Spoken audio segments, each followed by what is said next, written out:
Je pense que j'irai probablement voter blanc, pour ne pas donner le mauvais exemple, mais je ne veux pas être complice de ce choix. Voilà. Bon, on va Quand vous votez pour quelqu'un, malgré tout, ça veut dire que vous soutenez quelqu'un, voilà, que vous apportez votre caution. Un vote d'adhésion à cette personne. Mais pourquoi vous lui apportez votre caution, voilà. Alors, cette tentation de l'abstention, combien de gens sont concernés? Beaucoup de monde dans Guénaud, mais notamment les insoumis, c'est-à-dire les vrais militants de Jean-Luc Mélenchon. Notre chiffre du jour parle d'eux.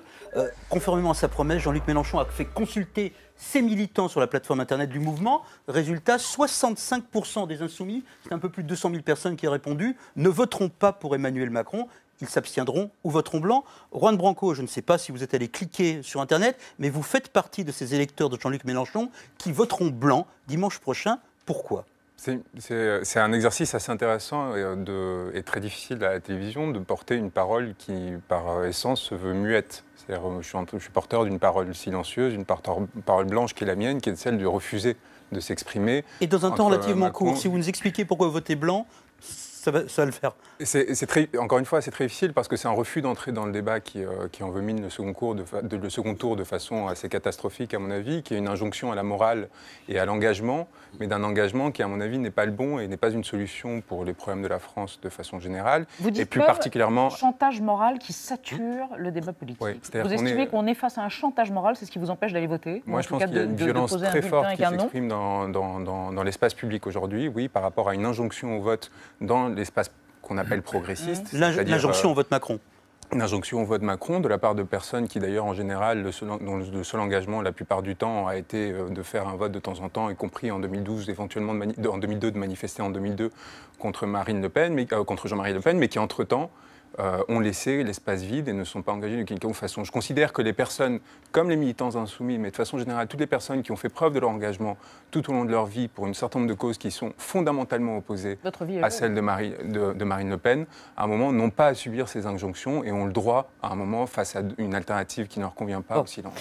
Mais soit je prends position pour quelqu'un et je l'assume, soit je ne prends position pour personne, je vais voter, ça concerne ma conscience, et puis voilà. Donc c'est pas le sujet de ce soir. Je ne sais pas ce que j'aurais fait, mais moi j'aurais bien aimé que le second tour ce soit Monsieur Mélenchon contre Madame Le Pen. Voilà, parce qu'au moins on aurait eu une claire idée de ce qui était en train de travailler. Et vous trouvez qu'on n'a pas de choix de société? À propos de ce Monsieur Macron, pour lequel seulement un de nos trois invités s'apprête à voter dimanche, qu'est-ce qu'il en dit de tout ça, cet homme dont vous ne voulez pas, Guénaud et Branco? On l'écoute. Ne pas se positionner, c'est décider d'aider Madame Le Pen. C'est décider de renforcer un projet qui est un projet de sortie de l'Europe, de l'euro et de la République et de ses valeurs. Très profondément.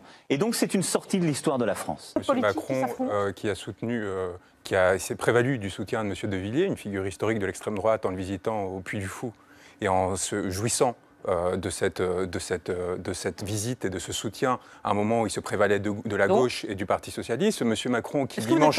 Pardon, vous avez tous les droits, mais jamais Emmanuel Macron, qui effectivement s'est amusé à rendre visite à M. De Villiers. Non, c'est pas un amusement, je suis désolé. C'est pas un amusement. On ne s'amuse pas à aller visiter un leader d'extrême droite quand on se dit progressiste et quand on appelle au drame de l'histoire après les élections. Pourquoi pas? Mais vous ne pouvez pas dire... Non, c'est pas pourquoi pas, c'est un fait. Pourquoi pas? Mais vous ne pouvez pas dire qu'il s'est prévalu de ce soutien. C'est pas vrai, il n'y a aucun mot en ce sens. Les photos, vous allez rendre visite à un leader d'extrême droite dans son fief. Vous prenez des visites avec lui, vous affirmez à cet endroit-là que vous n'êtes pas de gauche après l'avoir affirmé pendant 2 ans et vous pensez que c'est un acte secondaire. Donc vous considérez que par capillarité, M. Macron est d'extrême droite? Vous n'avez pas entendu Villiers soutenir Macron explicitement? Vous avez raté les dépêches. Et Marine Le Pen présidente, ça vous fait pas peur? C'est pas une menace pour vous, l'extrême droite? Bien sûr que c'est une menace, il va falloir se battre, surtout pour des personnes qui toute leur vie sont engagées pour la liberté publique. C'est un grand drame, oui.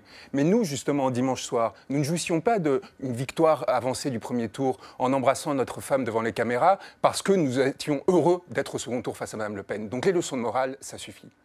Non, mais là, vous concentrez sur une anecdote, c'est-à-dire l'attitude d'Emmanuel Macron au soir du premier tour. Un prochain président de la République qui aujourd'hui parle de sortie de l'histoire, qui jouissait de cette sortie de l'histoire. Une question sur deux visions de la société française radicalement opposées, incarnées par Marine Le Pen et Emmanuel Macron. Est-ce que Vous êtes conscient de ça? Non. Que ce sera concret la semaine prochaine? Encore une fois, M. Macron se rallie à M. de Villiers et vice-versa. André Comte-Sponville?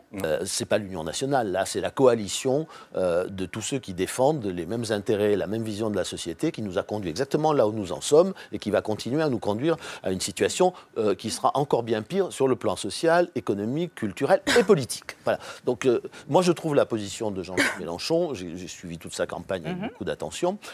D'ailleurs, c'était honnêtement la plus belle campagne de toutes, même si je suis en désaccord sur beaucoup de choses, en particulier sur la 6e République. Mais pas que le tribun. J'ai aimé l'homme politique qui essaie d'élever le débat, qui ne fait aucune concession, ni sur le plan de la langue, ni sur le plan de l'intelligence, ni sur le plan de la pédagogie. On peut être en désaccord total sur un certain nombre de sujets, mais ça relevait plutôt le niveau de la politique. Mélenchon. Ça relevait plutôt le niveau de la politique. Voilà, moi j'ai du respect pour Jean-Luc Mélenchon. Mais simplement, sa position, elle est parfaitement cohérente et parfaitement honorable. Enfin, elle est beaucoup plus cohérente après tout ce qu'il a dit que celle de certains de mes amis qui, après avoir agonie d'injures M. Macron, le soir même, expliquent qu'il faut voter M. Macron. Pourquoi? On est en face d'Hitler, on est en face de Mussolini. Il y a un péril national tel qu'aucun débat politique n'est possible et qu'il faut voter pour celui qui a... Donc le Front National, ce n'est pas une menace aujourd'hui pour les Français? Pour la France. Pas plus que M. Macron. Voilà, c'est une menace différente. Vous vouliez dire un mot et avant... On n'est pas dans les mathématiques, on n'est pas là à comparer, faire des équivalences. Il y a des raisons pour ne pas voter Mme Le Pen et il y a d'autres raisons de ne pas voter M. Macron. Je ne vais pas voter pour quelqu'un qui défend des idées que je combats depuis toujours. On l'a compris, et ce combat, c'est la raison même de mon engagement politique. Donc l'Europe, la mondialisation, le libéralisme. Oui, mais il y a bien d'autres choses.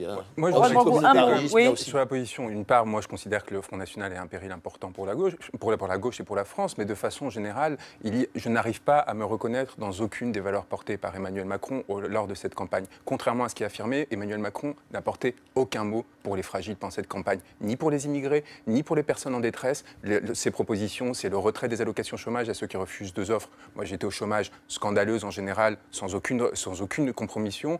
Et il y a, sur le parcours individuel de cette personne, qui est marqué par l'opportunisme, depuis l'âge où il a été en capacité de prendre ses décisions, en passant par la banque Rothschild, par les plus hauts corps de l'État, de façon où à aucun moment on ne voit l'intérêt général poindre au-delà de l'intérêt d'une carrière, d'une construction de carrière. C'est pas le seul. C'est pas une faute de gagner 3 millions d'euros dans la société actuelle en 2 ans.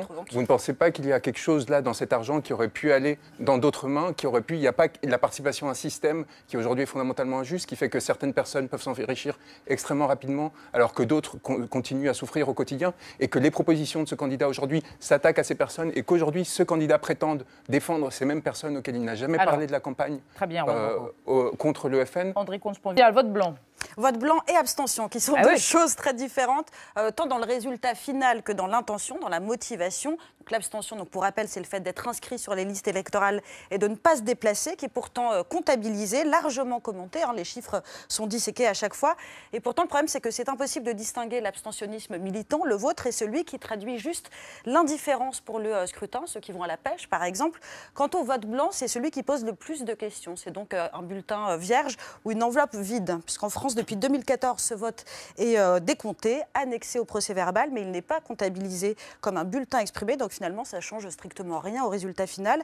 Et on peut quand même rappeler, ça c'est intéressant, que 6 candidats du premier tour étaient favorables à sa reconnaissance dans des calendriers et des modalités différentes. Et que si le vote blanc était reconnu de manière très concrète et complète aujourd'hui, ça pourrait invalider une élection si la somme des votes blancs et l'abstention était supérieure à 50%. Ça se pratique d'ailleurs dans un certain nombre de pays, en Suède, en Suisse et en Amérique latine. Alors pour rappel quand même, dans le programme de Mélenchon, il était dit que le vote obligatoire serait obligatoire, mais qu'il serait assorti de la reconnaissance du vote blanc. L'urgence aujourd'hui, c'est de réhabiliter la politique. On n'y parviendra pas en crachant perpétuellement sur ceux qui la font, qu'ils soient au pouvoir ou qu'ils envisagent d'y parvenir.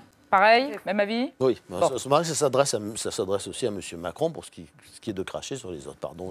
Mais juste une remarque, petit point de logique. Vous ne pouvez pas à la fois dire que voter blanc ou s'abstenir, ça favorise Mme Le Pen, et dire ensuite, comme vous venez de le faire, que ça ne change absolument rien.